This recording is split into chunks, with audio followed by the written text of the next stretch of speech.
Hey everyone, welcome to another episode of Sin Permiso, a Latina lifestyle podcast.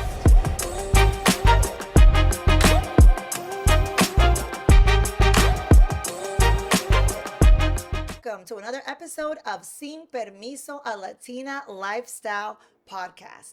Today I have a powerhouse, a man that I really look up to and respect, Juan Martínez. He's one of the ex-presidents for the National Association of Hispanic Real Estate Professionals, but he's the president of Century 21 Americana in Las Vegas, Nevada, entrepreneur, tons of different companies and businesses, but a staple within the brand that inspires, motivates, and kicks ass. So thank you, Juan, for being here with us today. Peggy, thank you. It's great to be here and excited.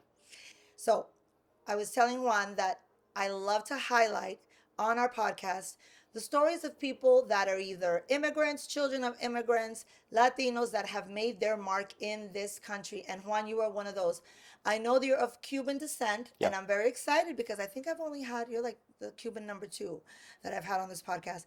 Tell us a little bit about your story and how you came about to get into business growing up. What did you learn from your parents about money? What did you learn on your own? So my grandparents, my parents, my aunts and uncles on my dad's side, all the family came from Cuba in the early '60s. They all went to Las Vegas for whatever reason. There's a story behind that, but they ended up all going to Vegas between '61 and '64. So I have a lot of cousins, probably 30 cousins and lots of aunts and uncles and a very big family there on my dad's side. My mom's side, half are in Cuba, half are in Miami. And so when my grandparents and parents came, they came together. It was 6 of them and an aunt and uncle. My grandparents started a Relámpago Cubano Market in May of 1965. And this is a small little Cuban store out of their garage. And then 6 months later, a year later, they opened an official store, and we were in business for 50 years, right? And so it happens to be in Las Vegas, like we served all Latin America, right? Our specialty was all of Latin America. We were the first Latino store in Vegas. Wasn't it predominantly Mexican maybe at the time? No, it was, well, back in the 70s and 80s, we had a large Mexican clientele, but we also had, the Argentinians, Peruvians, it doesn't matter. We had all the products from everywhere, right? The Caribbean islands. We also had Jamaicans and West Indian, Belize, and then the Polynesians in the 80s. We start serving them, the folks from Spain, and we just had a huge customer base. In the mid 90s, some of the Mexican stores started opening up, and so we lost some clientele there, but still we were the best at specializing in all of Latin America, and so grew up having that. When I was 18 years old, instead of going to college, my dad pulled me into the grocery business, and so I did that for probably 9 or 10 years. And in the grocery business, you have to work 7 days a week. You have to work holidays. You have to work every day. The day that we were closed was Christmas Day and New Year's Day. Other than that, you're opening the store, you're closing. I was going to California every week to pick up merchandise, produce, and all that stuff. And I spent 9 or 10 years doing that, right? Really working hard. So it was a moment for me to, there was a moment that I wanted to take over and say, Dad, it's time for you to retire. And it was me and my brother running the store and the stores, because we had multiple stores, and he wasn't ready to retire. So I said, okay, then I have to go out and create my own future, my own vision. And there was a lot of competition coming in from California at that time. So for whatever reason, in 2001, I got into real estate. I took the work ethic that I learned from my parents and my grandparents and transitioned into real estate. And then my first 10 years in real estate, sold over 4,000 homes. I would do about about 1.5 to 1.8 million dollars a year in commissions. Made the 16 million over 10 years, 16 million dollars in commissions. And then my best year was 584 transactions in 2011. So that's kind of my story there. It's very evident that, the children of immigrants or entrepreneurs, you got that entrepreneurship clearly at a young age. You learned how to run a business, but then how you pivoted into real estate. And we've been to a lot of your sessions. I've been into, the breakout sessions that you've done. I've seen in the fear in the realtor's eyes when you come to them and you tell them this is what you're doing wrong. You're not doing this. What do you want to do for numbers? You're aggressive. You're a go-getter. You're no games in real estate. So where did you get that tenacity from? How did you pivot from the store, from commercial into the tenacity of real estate? Where did you get your motivation from? What was your end goal when you got into this business? Let's see here. So when I got into the business, or before I even got licensed, I was already with my wife today. We've been together for 25 years. So before I got into the business, she was already licensed for a couple of years. She happened to work for a top producer. She brings me these video cassettes and whatever VCR, whatever you call it, and Lloyd Wickman. it was Mike Ferry. Mike Ferry. Okay, and so I signed up for coaching before I even got licensed. And I've been with Mike for 25 years now. And for those of you that are in real estate would know who Mike Ferry is. And I've been with Mike Ferry. I've been in coaching for 25 years. I've had the best coaches in the country. Some of the best coaches that worked for Mike Ferry created MAPS coaching or other coaching platforms that are big today. And so I had that access. I had access to some of the biggest players in the U.S. when it came to real estate back then. And so I had an incredible network and a great, been in 30 or 40 mastermind groups. And so I was fortunate. So I was fortunate to have met my wife at that time. I was fortunate to be through the Mike, to be presented the Mike Ferry system. And then you put a lot of work ethic, like work 6-7 days a week. And I did that and worked 10, 12, 14 hours a day. And so, I'm hearing work ethic. I'm hearing hard work, consistency. I consistently hear that through the podcast. We were at one of your sessions a few years ago, and a lot of people in the audience were taken aback when you told your story about how you decided to live below your means, which is one of the NAHREP 10 disciplines, number 3, and you gave yourself a budget. Even though you were making over $1 million, you gave yourself a budget of $100,000 a year that you and your family were going to live off. You were going to do that. How did that come about, and how did you pull that off? Well, I've made a lot of money. I'm always, the Cuban way, or the old school Cuban way, is to have everything paid off, be free and clear. And so it's hard when you're working that hard and you're putting a lot of time and effort in. You're making a tremendous amount of money, and to be able to keep the disciplines, like to, let's just say, not invest until you have everything paid off. Just doing it the old school traditional way is hard. But we need debt. We need good debt. Yeah, which is mortgage debt. No. Yes and no. I don't believe in debt, right? It is, my process is slower, but it's steadier. It's more consistent.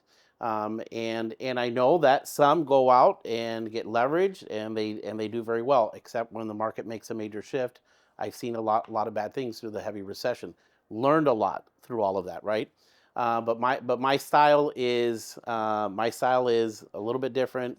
My style is, like, let's just say, when I say I could live off 100,000, I probably could live off of 40 or 50,000 a year and not have to work ever again. Because you don't have debt. Correct. So you don't have the debt. Don't have debt in any of the companies we own. We're in a great position financially. So why am I continue doing it? Because I enjoy growing. I enjoy building. That's a part of what I do. That's part of my DNA. And so I'm just trying to have some fun doing it at the same time, building something big. You're talking about building, you've built so many superstars, right? Within the teams that you've built, there's Nora Aguirre, who we're going to have on after you. Someone that's out there that's a broker that has one office, maybe two offices, what advice do you give them to be able to expand in the massive way that you've been able to do? I would say that I would probably say you have to make a decision. So here's something that I have discovered over 25 years. I feel that I'm a student of the industry. I'm an observer of the industry, and I see how corporations are built, how they're ran, how they're done, all the way down to an agent doing 3 or 4 or 5 deals a year. And I think one challenge for the industry is that somebody comes into the business and they want to flip, they want to sell, they want to recruit, they want to have income on the side. and they want to do a little bit of commercial, and they want to have their hands in everything. So they never become the size of what they want, or wherever they want to take their business to. They never get there because they have too many things going on. And so I'm a big believer of saying, okay, I'm only going to do one thing. So an example is I'm an agent, and I could build a brokerage. I could get into the business of flipping. All these are businesses, and the more businesses that you're in, the more challenges that you're going to have having success. So if I'm an agent, I'm going to break it down and say, okay, I'm going to stick to residential. Am I going to focus on listing, or am I going to focus on buy? Majority of the time, it is focus on listings. If you're the listing agent, you're the employer. If you're the buying agent, you're the employee. And so I'm gonna try to figure out what my highest and best use is, and then I'm gonna do that in high volume. So let me give you an example. I get into the business. We do 37 deals and 57, then 97 transactions on year 3, and then we break the 100 and move forward. So I delegated the buy side. Everything that has to do with the buy side. Delegated with all the staff, management, whatever, in building the team. So I was left with 4 or 5 things that I had to do as an agent. I had to practice, I had to prospect. When I say practice, that means role play, work on my scripts, yes. Then I had to prospect. I have to do follow-up. I have to do listing presentations. And then there was price reductions every week. Sometimes we had 100 sellers, and we gotta do price reductions. And then offers coming in on the list side. So I was able to systemize, delegate offers, systemize, delegate price reductions, which was the biggest relief for me. I hear going delegating to where one thing that I did in 2004, 2005 was delegate the listing presentation, because I'm cranking out 300 or 400 presentations a year. So I got to a point where 90% of my listing appointments were at the office. Doesn't matter if it was an expired or for sale by owner, or just sold, they would come to the office, and then 90% of the listings were taken by my office manager. Okay, so now here I delegate the listing presentation. That's a tough one to delegate, the listings. It is a rare thing to see. Very rare. Okay, and then it is, what did I have left? I have left to prospect. I had to practice every day, practice with some of the best across the country, 10 role play partners a week, and I would do persistent follow-up, right? I called it the three P's, practice, prospect, and persistent follow-up. So it was basically 8 to 8:30, I'd role play with some of the biggest producers in the country. 8:30 to 9, I'd role play. 9 to 9:45, I would prospect, lead generate, outbound. 9:45 to 9:50, I would do follow-up. 10-minute break. 10 to 10:45 prospect, 10:45 to 10:50 follow-up, 10-minute break. I would do that to 6 p.m. So my highest and best use was prospecting. That's it. I was making $1,800 an hour doing it. So here I lead generate. I do my highest and best use. My team, my wife would operate everything else, would manage the whole thing, and I would only do one thing with no distractions. No noise, nothing, no social media, nothing, just Monday through Friday. And that's how I would list 300 to 400 properties a year. Incredible. And you just said it. En español dicen, el que mucho abarca, poco aprieta. When you're trying to do a million things at the same time. And we see it all the time. I've seen industry people who are realtors, and then they become flippers, and they want to continue. Something's going to suffer. They can't do it all. But it's very difficult to delegate. I applaud you that you were able to delegate the listings. That is rare. Like you said, that's unique. It's an incredible system. But honing in on your skills in whatever industry you're in knowing your best use, that's amazing. How did you, besides scaling and being able to, scale your business by just concentrating, how did you not listen to the noise? I mean, I see that a lot of realtors or agents, the problem is they lose focus, right? How were you able to focus? What advice would you give to someone? How to stick to what they're doing, how to focus, how to not listen to the distractions. It's all the noise out there. Yeah. It's tough. I think that when you're hyper focused, you put a plan together, you have to do the numbers. That's the hardest part, is the execution, which was what was my strong point. And you're making that much per hour. You cannot let anything distract you. You can't let family distract you. It's just like a surgeon. going from one surgery to the next, to the next, to the next. That's why they make $1 million or $2 million a year. And it was basically the same thing. There could not be any distractions. And so I was very, very driven. I spent time with some of the biggest players in the industry, real estate agents at that time, between 2002 and 2011. And so I had not only access but exposure. And so when you're in a room with 4 or 5 people and they're doing 2, 3, or 4, or 5 million a year, I have friends that do $8 or $9 million as an agent today. Okay, and you're making a net of 3, 4, $5 million. It's exciting because you can see what the possibilities are. So if I'm making $1 million a year, but Nelson here is making $3 or $4 million a year, I'm curious and I want to know. And what do you do? And what do you do specifically? And when you have the mentality of that, it is, I want to grow, I want to build, I have no ego, I'm very curious, I want to move to the next level. Because if I am making 4, 5, 600,000 a year, and I'm like, oh, I'm the best, and I'm the biggest earner in my family, and I drive the Mercedes, and I'm this and that, right? Then you have no room for growth because you think you're at the top of your game. But if I'm making $5 million a year, and I say, how do I get to 8? How do I get to 10? Somebody's doing it. Let me go find them. Let me spend time with them, and learn to connect with those people because it's a lonely world up there. Is it sustainable, Juan? Is what sustainable? To be able to do those numbers, how long Absolutely. can you do those numbers for? When you build that machine, I know people at 70, 80 years old that are earning $4, 5, $6 million a year because their database is so massive, so big, and the service that they provide the customers are loyal, right? Forget all the marketing that happens online and where all the eyeballs are going and the billboards and the advertising, this and that. The key to this business is to build a massive database, a massive following of customers that really you have a true connection with. And you build it to 1,000, you do 100 deals. You build it to 5,000 customer base, you do 500 transactions a year. But you got to know how to market to them. You got to know how to connect with them. You have to be a genuine person and genuinely have a love for them, and be able to work out of contribution. Okay, not necessarily transactionally. No, it is. Don't worry about the money. The money will come. comes. Yeah, take care of your people. Okay, be the most knowledgeable, be the very best, and the money will come. There's a book called let's see if I could remember. I just got off a flight here and I'm just a few hours of sleep. But there's a book called Creating Affluence. It's from Deepak Chopra. It's a very simple read, but in the beginning of the book, he tells a story and this young man goes up to the top of the hill and says, "Spiritual master, I want a lot of money. I want a lot of success, and and how could you help me?" He goes, "Well, there's two goddesses. You have one, the goddess of knowledge, and then you have and these two goddesses reside in you.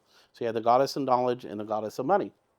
He goes, "If you follow the goddess of knowledge and you learn your trade, you learn what you're doing, you learn to contribute, you learn to give, and you learn to provide, the goddess of money will be jealous and follow you wherever you go." And so the more that you contribute, the more that you give, the better the service, better than anybody else, world class to your customer base, those customers will follow you forever. And so if I make 2 million, 5 million, 1 million a year, if I make 1 million a year and I do it for 20 or 25, 30 years, man, I could accumulate. So I say you're not going to be rich on the money that you make in sales or in real estate. It's how you manage your money, how you manage your success. Where do you invest in? That's right. And so I tell people, go make 10 or 15 million dollars a year, and you spent 10 or 15 years learning how to do it. Now spend the next 10 or 15 years learning how to build wealth, understanding how the stock market works, understanding the return on investment if you're buying a property, understanding how to break that down. So before you invest all that money that you that you made, instead of spending it, and you put it away, and then you learn how to invest that money, then 20 or 30 years later, you may have a net worth of 10, 20, or 30 million, right? I love that you said that, because that was one of the first pieces of advice that my first broker gave me. At 18 years old, he said to me, "You're not going to make money selling houses to everyone.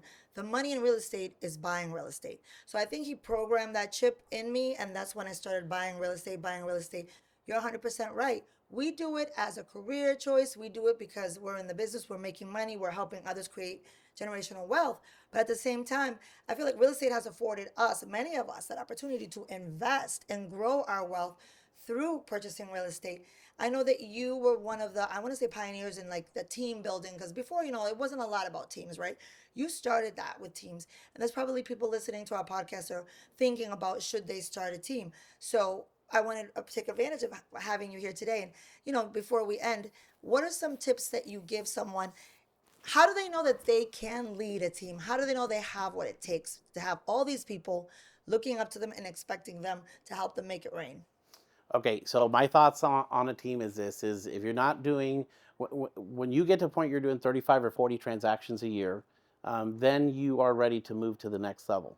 Okay, now what happens is most agents are doing 10 or 15 deals and they think they're going to add a bunch of team members and basically start providing their leads and their business and their customers to other team members, and the profit margin goes down dramatically. If you look at all the, if you combine, let's just say the top 500 or top 1,000 teams in the industry, profit margin is something like 11 or 12%. Okay.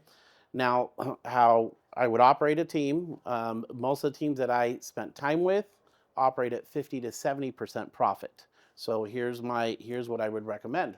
You learn how to sell. You learn to list a lot of properties. You get to the point where you're doing 30 or 40 transactions a year. When you hit that 40 mark, then you're ready to hire a full-time assistant. You bring the full-time assistant on, you delegate the transactional side, you go get more business. When you're on track to do 60 deals, then you hire your first showing agent.